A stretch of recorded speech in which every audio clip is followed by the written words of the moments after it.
Hello everyone, welcome to our channel. इस video में हम हिंदी व्याकरण के एक इम्पॉर्टेंट टॉपिक विशेषण को कवर करने वाले हैं। तो चैप्टर स्टार्ट करते हैं। विशेषण संज्ञा अथवा सर्वनाम की विशेषता बताने वाले शब्दों को विशेषण कहते हैं। कोई भी शब्द अगर किसी संज्ञा या सर्वनाम की विशेषता बताएगा तो हम उस शब्द को विशेषण कहेंगे।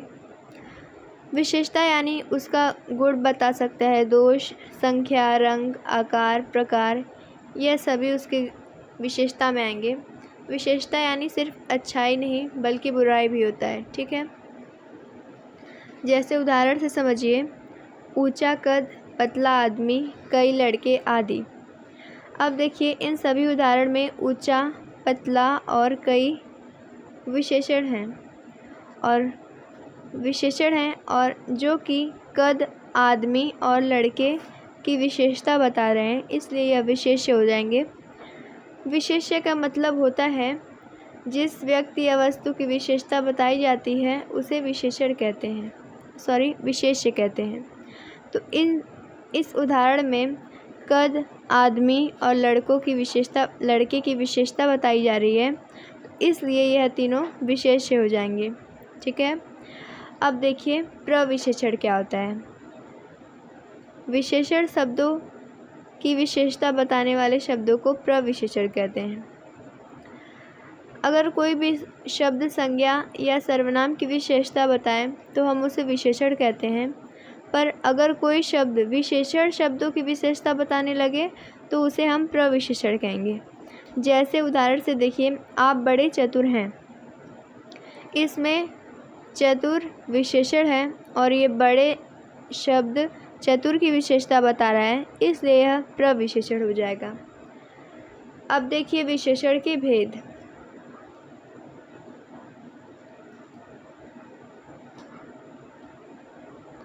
हिंदी में विशेषण के 4 भेद होते हैं। पहला है गुणवाचक विशेषण, दूसरा है परिमाणवाचक विशेषण, तीसरा है संख्यावाचक विशेषण और चौथा है सार्वनामिक विशेषण। शुरू करते हैं गुणवाचक विशेषण से। देखिए, जो शब्द संज्ञा या सर्वनाम के गुण, दोष, रंग, आकार, अवस्था आदि की विशेषता का बोध कराते हैं उन्हें गुणवाचक विशेषण कहते हैं। ठीक है, तो गुणवाचक विशेषण किसी भी संज्ञा या सर्वनाम के विशेषता के बारे में बताएंगे जो कि गुण, दोष, रंग, आकार, अवस्था आदि से रिलेटेड हो, उसकी विशेषता का बोध कराएंगे। ठीक है, तो उसे हम गुणवाचक विशेषण कहेंगे। उदाहरण से देखिए, वह लड़का अच्छा है। इस वाक्य में लड़का विशेष्य है और अच्छा विशेषण है और ये अच्छा उसके गुण के बारे में बता रहा है, इसलिए गुणवाचक विशेषण हो जाएगा। और लड़के की विशेषता बताई जा रही है तो यह विशेष्य हो जाएगा। दूसरा एग्जाम्पल देखिए, गीली कमीज़ को धूप में रख दो। इस वाक्य में गीली विशेषण है और कमीज़ विशेष्य है, यानी गीली विशेष्य के बारे में विशेषता बता रहे हैं। ठीक, तो यह विशेषण हो जाएगा गुणवाचक विशेषण, और कमीज़ की विशेषता बताई जा रही है इसलिए यह विशेष्य हो जाएगा। तो ठीक है, आपको गुणवाचक विशेषण समझ में आ गया होगा। अब आगे बढ़ते हैं दूसरे प्रकार पर, परिमाणवाचक विशेषण। जो शब्द संज्ञा या सर्वनाम की मात्रा या परिमाण का बोध कराते हैं उन्हें परिमाणवाचक विशेषण कहते हैं। अगर कोई भी शब्द संज्ञा या सर्वनाम की मात्रा के बारे में बताएगा, उसकी क्वांटिटी यानी परिमाण के बारे में बताएगा, उसके बारे में बोध कराएगा, तो हम उसे परिमाणवाचक विशेषण कहेंगे। जैसे शिवानी ने 2 मीटर कपड़ा खरीदा। ठीक, तो इस वाक्य में 2 मीटर एक परिमाण के बारे में बता रहा है, कपड़े की मात्रा के बारे में बता रहा है। ठीक, तो इसलिए यह परिमाणवाचक विशेषण हो जाएगा। लिखा है वहाँ थोड़े चावल रखे हैं।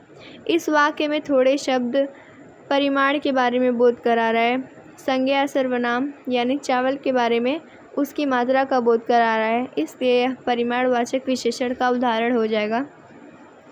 देखिए, इन वाक्यों में थोड़े और 2 मीटर विशेषण शब्द मात्रा या परिमाण का बोध करा रहे हैं, इसलिए यह परिमाणवाचक विशेषण होंगे। ठीक है,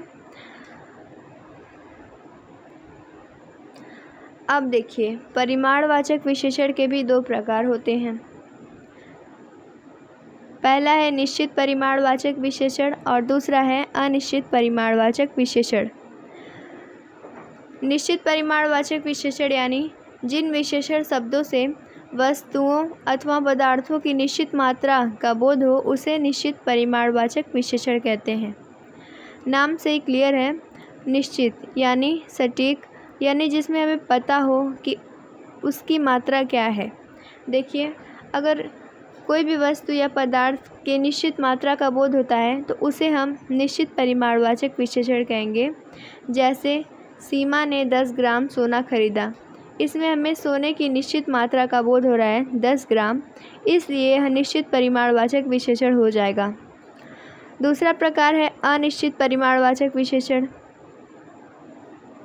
अनिश्चित यानी जो निश्चित न हो, तो जिसमें परिमाण यानी जिसमें मात्रा निश्चित नहीं होती है, निश्चित मात्रा का बोध नहीं होता है, तो उसे हम अनिश्चित परिमाणवाचक कहेंगे। ठीक है, देखिए जिन विशेषण शब्दों से वस्तुओं अथवा पदार्थों की निश्चित मात्रा का बोध नहीं होता उन्हें हम अनिश्चित परिमाणवाचक विशेषण कहते हैं। जैसे साहिल को थोड़ा दूध दो, तो इसमें थोड़ा शब्द है अनिश्चित परिमाणवाचक विशेषण शब्द, क्योंकि इसमें दूध की मात्रा फिक्स नहीं है कि हमें थोड़ा मतलब थोड़ा देनी है, इसमें कोई भी मात्रा फिक्स नहीं है। ठीक, इसलिए यह अनिश्चित परिमाणवाचक विशेषण हो जाएगा। अब आते हैं संख्यावाचक विशेषण पर। देखिए जो शब्द संज्ञा या सर्वनाम के संख्या या क्रम का बोध कराते हैं उन्हें संख्यावाचक विशेषण कहते हैं। अगर कोई भी शब्द है वो संज्ञा या सर्वनाम की संख्या के बारे में बताएगा, उसके क्रम के बारे में बताएगा, तो हम उसे संख्यावाचक विशेषण कहेंगे। देखिए इस गली का 5वां घर मेरा है, इसमें 5वां घर, ठीक, इसमें 5वां जो है वो घर के क्रम के बारे में बता रहा है, इसलिए यह संख्यावाचक विशेषण हो जाएगा। और दूसरा उदाहरण है उसके पास आधे पैसे रह गए हैं, इसमें पैसे की संख्या बताई जा रही है कि उसके पास अब आधे ही पैसे रह गए हैं, तो इसमें भी संख्यावाचक विशेषण हो जाएगा। देखिए इन वाक्यों में 5वां और आधे शब्द संख्या का बोध करा रहे हैं, इस कारण यह संख्यावाचक विशेषण हैं। तो संख्यावाचक विशेषण के बारे में आपको समझ में आ गया होगा। यहाँ तक था हमारा तीसरा प्रकार। अब तीसरे प्रकार में भी भेद किए गए हैं। संख्यावाचक विशेषण के 2 भेद किए गए हैं, निश्चित संख्यावाचक विशेषण और अनिश्चित संख्यावाचक विशेषण। निश्चित में यही कि जो जिसमें निश्चित संख्या का बोध होगा उसे हम निश्चित संख्यावाचक विशेषण कहेंगे। देखिए जो विशेषण शब्द निश्चित संख्या का बोध कराते हैं उन्हें निश्चित संख्यावाचक विशेषण कहते हैं। जैसे 2 छात्र बाहर गए हैं, इसमें छात्र की संख्याओं का निश्चित बोध हो रहा है, तो इसलिए यह संख्यावाचक विशेषण के अंतर्गत आ जाएगा। उसका घर पहली मंजिल पर है, इसमें क्रम के बारे में बताया गया है, तो यह संख्या के बारे में बोध हो रहा है, तब भी यह निश्चित संख्या के बारे में बोध हो रहा है, तो यह निश्चित संख्यावाचक विशेषण हो जाएगा। आते हैं अब अनिश्चित संख्यावाचक विशेषण पर। देखिए जो विशेषण शब्द निश्चित संख्या का बोध नहीं कराते हैं उन्हें अनिश्चित संख्यावाचक विशेषण कहते हैं। जिसमें किसी निश्चित संख्या का बोध नहीं होगा वह अनिश्चित संख्यावाचक विशेषण हो जाएगा।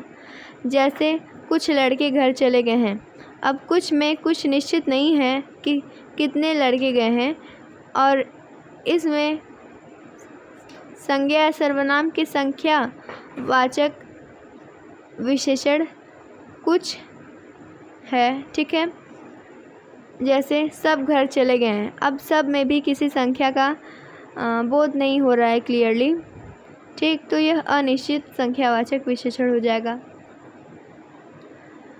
यहाँ पर कंप्लीट होता है संख्यावाचक विशेषण। आगे बढ़ते हैं सार्वनामिक या संकेतवाचक विशेषण। देखिए, जो सर्वनाम शब्द संज्ञा से पहले लगकर विशेषण का कार्य करते हैं उसे सार्वनामिक विशेषण कहते हैं। देखिए, अगर कोई भी सर्वनाम शब्द है वह संज्ञा से पहले लग गया है और विशेषण का काम कर रहा है तो वह सार्वनामिक विशेषण कहलाएगा। जैसे यह पुस्तक मेरी है, तो यहाँ पर पुस्तक संज्ञा है और यह एक सर्वनाम है। क्योंकि संज्ञा के आगे सर्वनाम का प्रयोग हुआ है इसलिए यह सार्वनामिक विशेषण हो जाएगा। जैसे यह पुस्तक मेरी है में यह शब्द सार्वनामिक विशेषण हो जाएगा। अब देखिए, सार्वनामिक विशेषण के भी 4 भेद किए गए हैं। निश्चयवाचक या संकेतवाचक सार्वनामिक विशेषण, यानी ये संज्ञा या सर्वनाम की ओर निश्चयपूर्वक संकेत करते हैं। ठीक है, तो किसी भी संज्ञा या सर्वनाम की ओर जो निश्चयपूर्वक संकेत करते हैं उन्हें हम निश्चयवाचक या संकेतवाचक सार्वनामिक विशेषण कहेंगे। जैसे वह लड़का, यह कलम, वे लोग। इसमें लड़का संज्ञा की ओर वह निश्चयपूर्वक संकेत कर रहा है इसलिए निश्चयवाचक या सार्वनामिक विशेषण हो जाएगा। अब देखिए अनिश्चयवाचक सार्वनामिक विशेषण। अनिश्चय यानी जिसमें कोई निश्चित न हो कुछ, तो ये सर्वनाम शब्द संज्ञा की ओर अनिश्चयपूर्वक संकेत करते हैं। जैसे कुछ बात, कोई आदमी, कुछ नमक आदि। इसमें संज्ञा की ओर अनिश्चयपूर्वक संकेत किया गया है, मतलब कि उसमें कुछ निश्चित नहीं है। ठीक, तो इसलिए यह अनिश्चयवाचक सार्वनामिक विशेषण हो जाएगा। अब देखिए प्रश्नवाचक सार्वनामिक विशेषण। ये शब्द संज्ञा या सर्वनाम से संबंधित प्रश्नों का बोध कराते हैं। यानी अगर किसी भी वाक्य में कोई विशेषण शब्द संज्ञा या सर्वनाम से संबंधित प्रश्न का बोध कराएगा तो उसे हम प्रश्नवाचक सार्वनामिक विशेषण कहेंगे। जैसे वे कौन लोग थे, कौन लड़की खड़ी है। इसमें कौन शब्द प्रश्नवाचक सार्वनामिक विशेषण का कार्य कर रहा है क्योंकि यह संज्ञा या सर्वनाम के बारे में प्रश्न का बोध करा रहा है। ठीक है, चौथा प्रकार है संबंधवाचक सार्वनामिक विशेषण। देखिए, संबंधवाचक सार्वनामिक विशेषण, ये विशेषण एक संज्ञा या सर्वनाम का संबंध वाक्य में प्रयुक्त अन्य संज्ञा या सर्वनाम शब्द के साथ जोड़ते हैं। ठीक, तो संबंधवाचक विशेषण जो होते हैं वो एक संज्ञा या सर्वनाम का संबंध वाक्य में प्रयुक्त अन्य संज्ञा या सर्वनाम के साथ जोड़ते हैं, उसका रिलेशन दिखाते हैं। जैसे जो बोया है वही तो काटेगा, इसमें जो और वही। ठीक, तो इन दोनों के बीच का संबंध दिखाया गया है, इसलिए यह संबंधवाचक सार्वनामिक विशेषण हो जाएगा। तो यहाँ तक आपने विशेषण और उनके प्रकार के बारे में पढ़ लिया है। अब आते हैं विशेषणों की अवस्था या तुलना के बारे में। जब दो या दो से अधिक व्यक्तियों अथवा वस्तुओं की तुलना करके किसी एक को कम या अधिक अथवा अच्छा बुरा आदि कहा जाता है तो वह तुलनात्मक विशेषण का प्रयोग होता है। ठीक, तो अगर कहीं भी विशेषण की तुलना की जाएगी तो वहाँ पर तुलनात्मक विशेषण का प्रयोग किया जाएगा। ये किसी भी व्यक्ति या वस्तु के बीच तुलना की जा सकती है, किसी की अच्छाई या बुराई दिखाने के लिए, कम या ज़्यादा दिखाने के लिए। ठीक है, जैसे अब देखिए विशेषण की तुलना के आधार पर 3 अवस्थाएं हैं। विशेषण की तुलना करते हैं तो उसके 3 अवस्थाएं बनाई गई हैं। पहला है मूलावस्था, दूसरा है उत्तरावस्था, तीसरा है उत्तमावस्था। ठीक, शुरू करते हैं मूलावस्था से। देखिए, इसमें किसी वस्तु, व्यक्ति या स्थान की विशेषता प्रकट होती है। इस अवस्था में तुलना नहीं की जाती, अपितु विशेषण सामान्य प्रयोग किए जाते हैं। देखिए, मूलावस्था यानी मूल मतलब होता है ओरिजिनल, यानी ओरिजिनल फॉर्म में अगर कोई भी विशेषण है, किसी भी वस्तु, व्यक्ति या स्थान की विशेषता प्रकट कर रहा है और उसमें किसी की तुलना नहीं की जाती है, उसमें विशेषण शब्द का सामान्य प्रयोग किया जाता है, तो इसलिए यह मूलावस्था के अंतर्गत आ जाएगा। जैसे सुंदर, लघु, अधिक आदि, यह सब अपनी मूल अवस्था में हैं, इसलिए ये मूलावस्था के प्रकार हो जाएंगे, प्रकार नहीं, उदाहरण हो जाएंगे। अब दूसरा है उत्तरावस्था। देखिए, इसमें दो वस्तुओं, व्यक्तियों अथवा स्थानों की तुलना की जाती है। जैसे इसमें तुलना करने के लिए से, की अपेक्षा, से अधिक, की तुलना में, के मुकाबले आदि वाचक शब्दों का प्रयोग किया जाता है। उत्तरावस्था में दो वस्तुओं के बीच में तुलना की जाती है, दो वस्तुओं, व्यक्तियों या किसी भी दो स्थानों के बीच में तुलना की जाएगी और तुलना करने के लिए से, की अपेक्षा, से अधिक आदि शब्दों का प्रयोग किया जाता है। ठीक है, जैसे अभी मूलावस्था में उसकी ओरिजिनल फॉर्म होती है, उत्तरावस्था में दो चीज़ों के बीच कंपैरिजन किया जाता है। जैसे उदाहरण देखिए उत्तरावस्था का। देखिए, हिंदी उत्तरावस्था को प्रकट करने के लिए तर प्रत्यय का भी प्रयोग किया जाता है, यानी प्रत्यय के रूप में तर का इस्तेमाल किया जाता है अगर उसकी उत्तरावस्था दिखानी है तो। जैसे सुंदर एक मूलावस्था में है, तो अगर हम इसको उत्तरावस्था में बदलेंगे तो तर का प्रत्यय लगा देंगे तो सुंदरतर, ये सुंदरतर जो शब्द बना है यह उत्तरावस्था हो जाएगा। ठीक, ऐसे ही लघु, लघुतर, गुरु, गुरुतर, इसमें तर का प्रयोग किया गया है, तर प्रत्यय का। ठीक है, अब है तीसरा और आखिरी प्रकार उत्तमावस्था। इसमें दो या दो से अधिक वस्तुओं, व्यक्तियों या स्थानों की तुलना करके किसी एक को सबसे अच्छा या बुरा कहा जाता है। ठीक, अब तक तो उत्तरावस्था में दो लोग के बीच कंपैरिजन हो रहा था।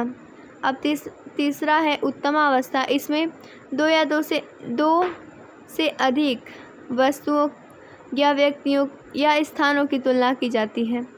इसमें किसी को सबसे अच्छा या तो बुरा दिखाया जाता है। ठीक, और यहाँ पर अंत में तम का प्रयोग किया जाता है या फिर पूर्व, सबसे, सर्वाधिक, सभी आदि का प्रयोग किया जाता है। जैसे सुंदर मूलावस्था में है तो उसका उत्तरावस्था बनेगा सुंदरतर और तीसरा उत्तमा अवस्था बनेगा सुंदरतम। इसमें तम शब्द का प्रत्यय जोड़ा गया है। ऐसे ही कठोरतम, प्रियतम, लघुतम आदि शब्द बनेंगे। ठीक है,